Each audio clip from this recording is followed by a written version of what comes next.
إلهي لست للفردوس أهلا.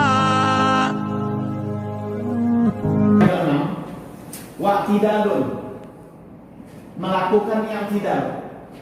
I'tidal ini artinya berdiri tegak, ya, i'tidal, ya, berdiri tegak. Makanya ini ada kalimat adil. Adil artinya menegakkan. Nah, jadi nggak condong ke kanan, nggak condong ke kiri, tapi tegak di tengah.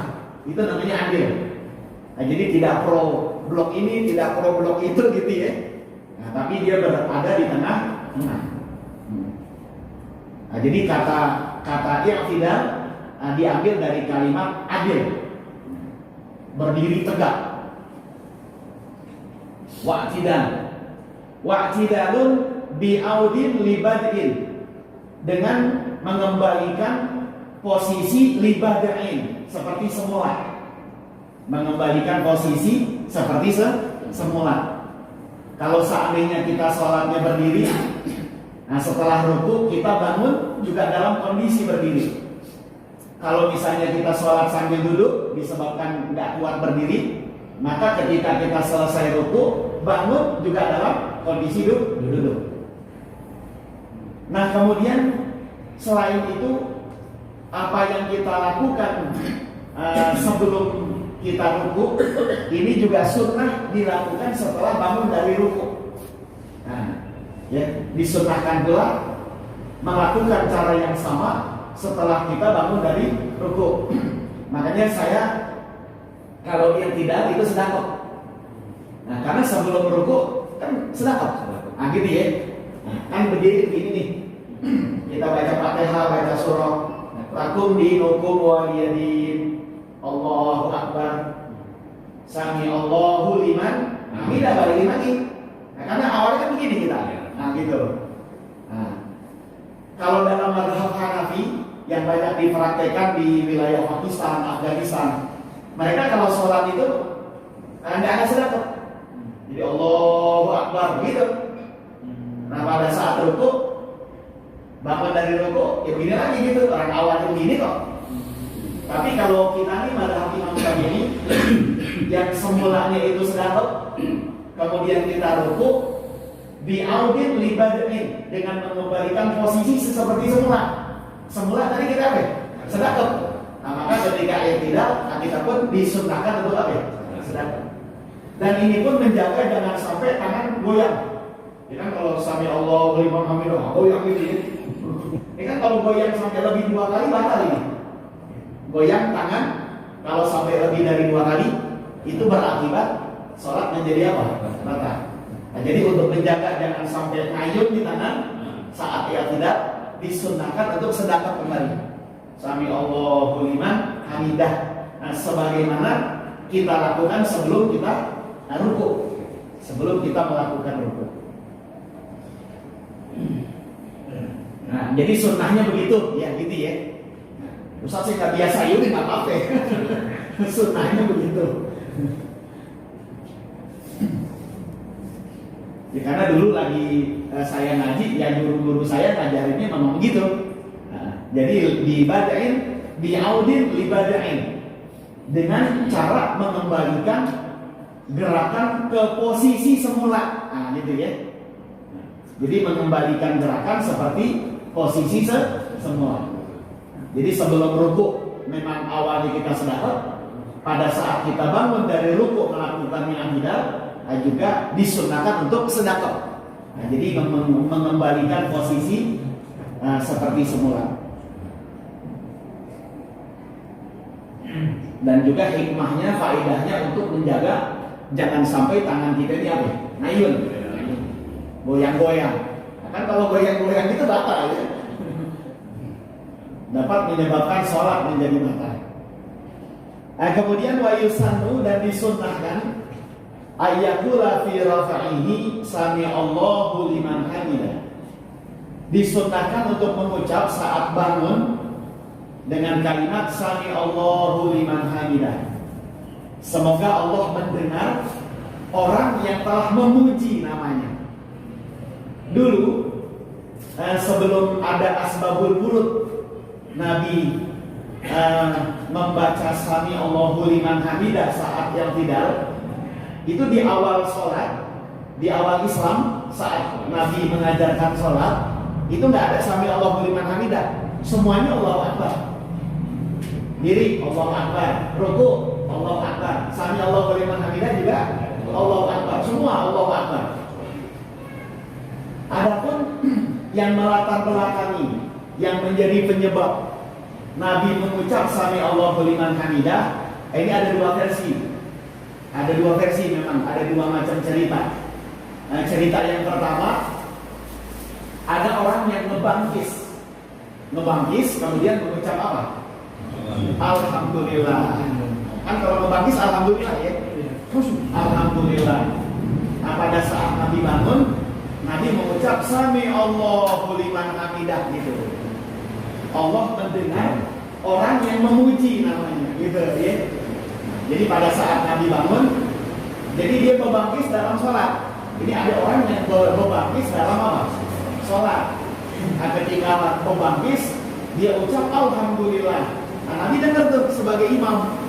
Nah, ketika Nabi bangun, Nabi ucapkan Sami Allahu liman hamidah. Semoga Allah mendengar orang yang memuji namanya. Udah, karena memang dicontohin sama Nabi. Nah, sejak itu dilakukan oleh semua sahabat ketika bangun dari rukuk melakukan i'tidal, mereka mengucap Sami Allahu liman hamidah. Nah, ada lagi kisah versi lain, yaitu kisah yang dialami oleh Sayyidina Ali bin Abi Thalib. Di waktu subuh ini Sayyidina Ali pengen berangkat ke masjid.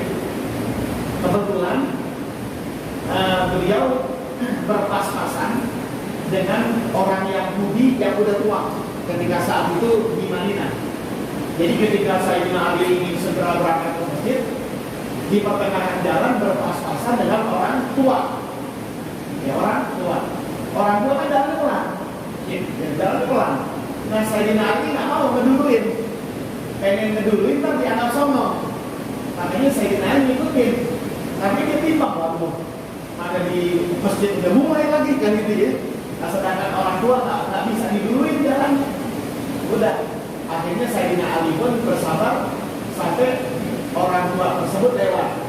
Kirain belok ke masjid dia lurus, berarti Yahudi dia. Dia boleh lewat. Kalau tadi tahu Yahudi mah kita terjatuh aja kan gitu. Iya. Misalnya mau ke masjid bareng, ternyata lurus, nggak sholat. Oh, Yahudi. Udah, akhirnya Sayyidina Ali pun masuk ke dalam masjid. Saat itu Nabi lagi rukuk. Nabi lagi apa ya? Rukuk. Lagi rukuk bersama sahabat yang lain. Ketika Sayyidina Ali masuk dalam barisan, dia ucapkan Alhamdulillah. Artinya dia dapat rakaat. Ya kan standar mendapat rakaat kalau mendapatkan rukuk bersama imam, kan gitu ya. Nah, Sayyidina Ali mengucap Alhamdulillah. Artinya saya dapat rakaat gitu maksudnya. Nah, kemudian dia takbir, lalu rukuk bersama Nabi. Kemudian Nabi pun memandui untuk bangun. Nah, yang biasanya Allah Akbar, tapi apa? Sami Allahu liman hamidah. Nah, jadi semoga Allah mendengar ucapan pujian Ali gitu ya, kepada Allah Subhanahu wa taala. Nah, setelah selesai ada beberapa sahabat yang bertanya, "Ya Rasulullah, kenapa berbeda? Kenapa kok biasanya Allah Akbar, tapi Nabi mengucapkan Sami Allahu liman hamidah?" Nah, kemudian kata Nabi, ketika Ali dia dapat cerita dari Jibril ya, ketika Ali berangkat menuju masjid lalu terhalang oleh orang tua, lalu dengan adabnya dia menjaga jangan sampai ngeduluin orang tua, maka Allah perintahkan malaikat Jibril turun nahan badan saya. Akhirnya saya bangun, cukup berat ditahan dulu. Jadi saya nggak bisa bangun. Iya, jadi ditahan bagian punggung belakang saya ini oleh tangan malaikat Jibril. Ya, kata Jibril tungguin.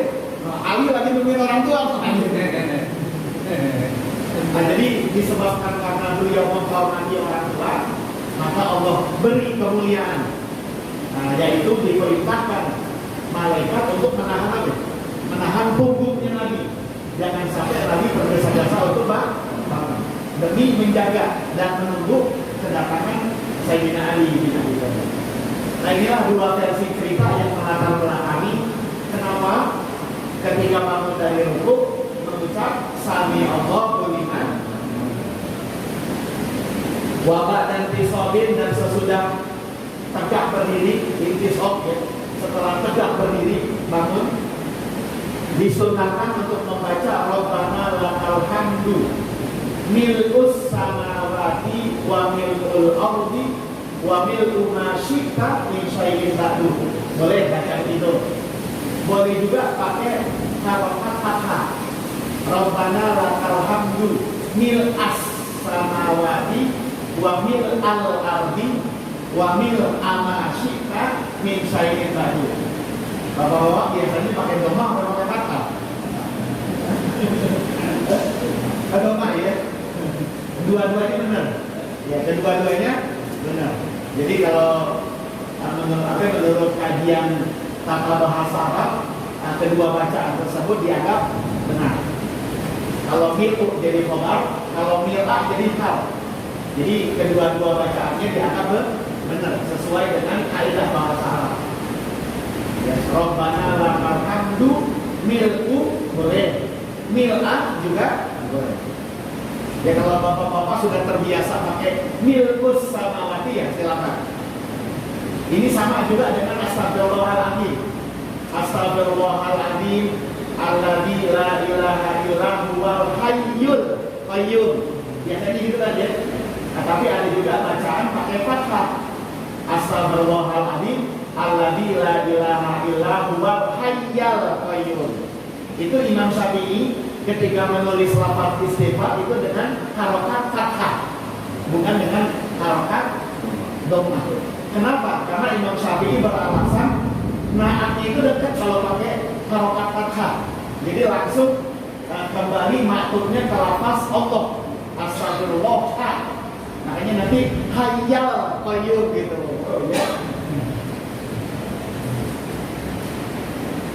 Ya. Ini ilmu bahasa Arab. Nanti kalau bingung tanya bapak tua aja lah. Bingung juga ya.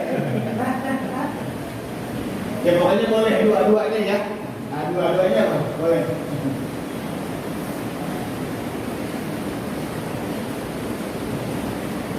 Nah, jadi Rabbana lakal hamdu.